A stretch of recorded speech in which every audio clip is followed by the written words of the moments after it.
Hi guys, and welcome back to my channel. If you haven't been here before, then my name is Abigail and I make videos based around intentional Christian parenting. And in today's video I'm going to be sharing with you my list of 10 biblical boys' names. So if you're pregnant or you just like thinking about boys' different baby names, then I hope this video is helpful or interesting for you. I really hope that you enjoy it. If you do, go on down there and hit the subscribe button, and also leave me a comment and let me know which of these names is your favourite. So without further ado, let's crack on into it. So the first boy's name that I absolutely love is Noah. So Noah is of course from the story of Noah and the flood, and at the time of the flood, just before it, Noah was the only righteous man in the land, and then God sent a big flood because the world as he saw it wasn't good. So Noah and his family were saved because of that, and it says in the Bible that Noah was a righteous man, he was blameless, and he walked faithfully with God. So he was a very godly man, and I think that it's quite important for names, for me anyway, to have a nice story behind it or some kind of meaning, and then of course you add your own kind of personal story as well. So the story behind Noah's name, the name Noah, is lovely. I love that Noah obeyed God despite what everyone else said, everyone else laughing and telling him, why are you building this ark? There's no flood going to come. But Noah still obeyed God, and then God blessed him for it. And of course that's why we have the rainbow as a reminder that God will never send a flood filling the whole earth again. So the name Noah means rest or comfort, which is like a really nice kind of peaceful sound to it. Also the name Noah, if you think of the actual name itself, Noah is like lots of vowels and an H at the end, and it makes it sound really soft. So I think Noah is like quite like a manly name, but also like Noah is like, the sound of it's really soft. So Noah is an absolutely beautiful name. It is also a very popular name. So in the UK it is pretty near the top. I think in America it's more popular, but in the UK it is a bit further down, but it's still quite a popular name. So maybe not one if you're wanting one that's a bit more unique and different, but Noah is a really good solid name. Also in the UK the name Noah is going down the ranks, so it's not as popular as it once was. The next name is Isaac, and this name means laughter or he laughs. And the story behind this is that his mum, Sarah, when she found out she was going to have Isaac, she laughed because she basically couldn't have a child. She was getting too old, so she believed she couldn't have a child. So when God told her that she was going to have a baby, she laughed because of that. Another reason that is called, his name is Laughter, and that's why it's called that, is because Sarah said, God has brought me laughter, and everyone who hears about this will laugh with me in like a really happy kind of way. So it's a lovely meaning for a name, I think, and it's a lovely short name as well. I feel like it'd be quite difficult to shorten the name Isaac to a nickname. So if you don't like the idea of your child having a nickname and you just want them to be called their name, I think Isaac is a good one for that, because Isaac is quite hard to shorten. I also love, personally, I like short names for middle names, so I feel like Isaac would be quite a nice middle name as well. It is quite popular, it's like semi-popular, the name Isaac, so there's not hundreds of them, but it's not like totally unique either. But it's just a lovely, solid, good name. And its popularity is between 20 and 25th place in the UK, depending on where you live. The next name is Jonah, and this is the man in the Bible who was swallowed by a fish because he was asked by God to go to Nineveh and to preach to them and tell them about God, and he didn't want to go basically. So he was swallowed by a fish and kind of forced to go, and in the end, but in the fish he did kind of change his mind, and then he went because of that, and he was spat out of the fish and he went. So he changed his mind and kind of decided to go to Nineveh at the end, and then because of that God didn't destroy the city anymore. He was planning to destroy the city of Nineveh, but because they changed their ways, they repented, they turned back to God, he decided, I'm not going to destroy the city anymore, I'm going to have compassion. And Jonah, after that, at the end of the story, he gets very annoyed about this. He basically gets into a big massive sulk because he wanted them to be destroyed, because he thought they're so sinful, it's not fair, you should destroy them. And God doesn't do that. So at the end, Jonah basically really gets into a big sulk about this. And I like the story in the sense that it teaches us a lot, but also I feel like I relate to Jonah on some kind of deep level, because I would be exactly like him. I feel like if I went and God didn't destroy this city or this country that was very sinful, I would be probably very sulky about that. So I relate to Jonah on some kind of deep level. The name Jonah itself means dove, and a variation of the name is Jonas. Of course, the nickname would be Joe probably. So if you like the name Joe as a nickname, this might be quite a good one as well. But yeah, Jonah's a nice, good, solid name as well. The next name is Samuel, which, if you guys know me, then of course I love this name because this is the name of my son. So the meaning of Samuel is heard by God. And the story is that his mum, Hannah, couldn't have a child. And of course, this is very upsetting for any person ever, but obviously back then it's even more upsetting because basically having a child was obviously a blessing from God, and it also put you in like a much greater social standing. So it's a much worse thing to not have a child then than it would be today. Although for anyone ever, it's still like a really horrible thing.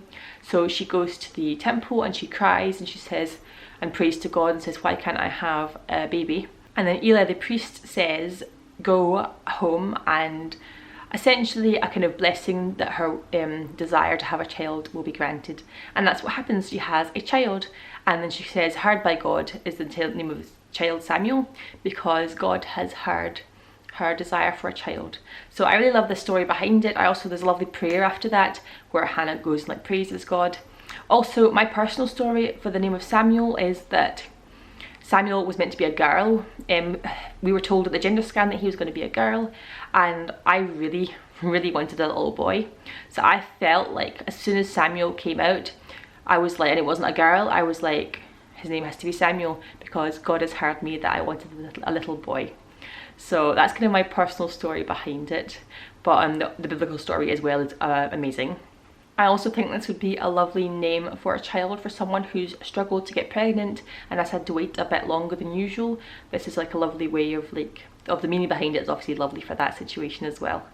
And then nicknames for this would be Sam or Sammy. So you have to like those nicknames as well because they're inevitably going to be called that. The popularity is kind of middle. It was about number 30 in the UK, so not super popular but not super not popular. Yes, so that's the name Samuel. The next name is Daniel, and from the story of Daniel and the lion's den. So Daniel has a lot of different stories written about him, but right at the end of Daniel in the Bible it says, I'm just going to read it, it says, you will rest, and then at the end of the days you will rise to receive your allotted inheritance. So from that it's obvious that Daniel was a man of God, and there are many stories throughout the book of Daniel that shows that. The meaning of the name Daniel is God is my judge, and then nicknames would be Dan or Danny. So again, you kind of have to like those nicknames, I feel like. And then it's got a similar ending to Samuel, like an eel ending. So if you like Samuel but you're not quite sure, maybe Daniel is a good alternative for you. The next name is the name James, and the meaning of James is one who follows. And it is actually the Latin form of the Hebrew name Jacob, which I didn't know. There are a few different Jameses in the Bible. There is James, the brother of Jesus, who was also an apostle. Then of course the whole book of James, which I really love that book actually. And nicknames would be Jamie, Jim, or Jay, kind of along those lines. I know quite a few Jims that were called James, so I think quite a few people opt to be called Jim. So if you like that name as well, that might be a good one to go for. And I think the name James would make a beautiful middle name as well. The next name is Peter. So my son's middle name is actually Peter, and the reason for that is mainly because my dad's name is Peter, but also it is a really beautiful name. It means rock, which is like a very, I don't know how to explain it, but it could be used in a couple of different ways, like God is my rock, rock as in firm place. It might be like something about, might mean a little bit something about the character as the child gets older, who knows. But Peter was one of Jesus's disciples, so there are quite a few stories in the Bible about him. I really like Peter. He's very, very relatable. Like Jonah, he's quite relatable in that he thought he was great and then he found out he wasn't great and he doubted. I like the story of him walking on water in the storm, and he's focusing on Jesus, and he's walking on water, but then he looks at the storm around him and he's like, oh no, there's a storm out here, and he starts to sink. And I really love that because of the lovely metaphor of when we're focusing on Jesus, of course, we're doing fine. Generally, we're going to be fine. We're going to be secure. We're going to go through life and we're going to be fine and solid on our good rock. But if you look at the things around you, the problems, you think, oh no, look at all the problems then that's when you start to sink. So that's a lovely kind of story behind the name of Peter in the Bible. Apparently a variant of the name Peter is Piers, if you like that. A nickname might be Pete, and again, of course, I think it's a good middle name because it's my son's middle name. Something kind of random and unrelated but kind of cute is Peter Rabbit. So you get really adorable little boy Peter Rabbit clothes, which is apt if your child is also called Peter. Maybe not the groundbreaking reason why you're going to call your child Peter, but it is like a little cute thing to think about. The next name is a little bit more unusual, and it is Hosea, which means salvation, and he was a prophet in the Old Testament.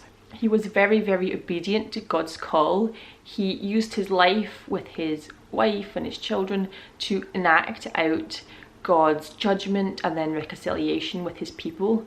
It was a very like physical acting out in his day, and to do that he had to be very, very obedient. He had to basically marry a prostitute first of all, and then the prostitute went away from him because she was a prostitute, and then he had to go and get her back, and it's all kind of a picture of God's relationship with Israel at the time. But there's no question that Hosea was a very godly man. Also, if you're looking for a very, very soft sounding name, so like James and Daniel have all got very like hard D and J kind of names, but if you think about Hosea, it's very, very soft like that. That's how I think of Hosea. So if you want a really soft name, I think that's beautiful. Again, it's very difficult to shorten, so if you don't like nicknames, another good one to think about. The next name is Zachariah. This would be a beautiful first name, I think, and it means God has remembered. He was also a prophet, and the unusual Z standing, I feel like it makes it stand out because there's not a lot of children out there with a Z as the first letter. Variants of this is Zachariah with the A, Zacharias, nicknames could be Zach, Zachary. So there's a few different variants of this name, so if you don't like Zachariah as such, there's a few different ways you could go with that if you kind of like the name. John the Baptist's father was actually called Zechariah, and he is a relation of Mary, the mother of Jesus. So there's that kind of connection in biblical history as well. The last name I'm going to talk about today is the name Ezra, which is a very kind of cross between traditional, because it's a biblical name, but also kind of modern because there's more and more people being called that these days. Again, it's got the Z in there, which is a bit more unusual. It's a lovely short name. Again, it's kind of difficult to short. I suppose you could use Ez or Ezi would be kind of a nickname for that. Again, an Old Testament prophet. The meaning of the name is help, which could be taken a few different ways. I think this would make a beautiful name, and if you like names with a vowel at the start and a vowel at the end, Ezra is obviously a really great one to go for. And I actually saw somewhere recently that Israel is kind of similar, so people were saying Ezra and it sounded like Israel. So if you're thinking about Israel for your child's name but you weren't sure because it's a bit more old-fashioned, although it is still a beautiful name, you could use Ezra, which is like the more modern version. And I don't hear a lot of people called Ezra here in the UK. So those are all the names I'm going to share with you today. I really hope you enjoyed this video. If you did, leave me a comment and let me know what other videos similar to this you would like to see, what different kind of themed names you would like to see, because I'd be more than happy to do that because this was a really fun video to film. And if you are pregnant, I really wish you the best, and I hope that your child's name will just appear out of nowhere and you'll be like, yes, that's the name, because that's obviously what you want to have. So I really hope that you enjoyed this video. Please stick around, subscribe and come back for my next video, so that I'll see you very, very shortly. Bye.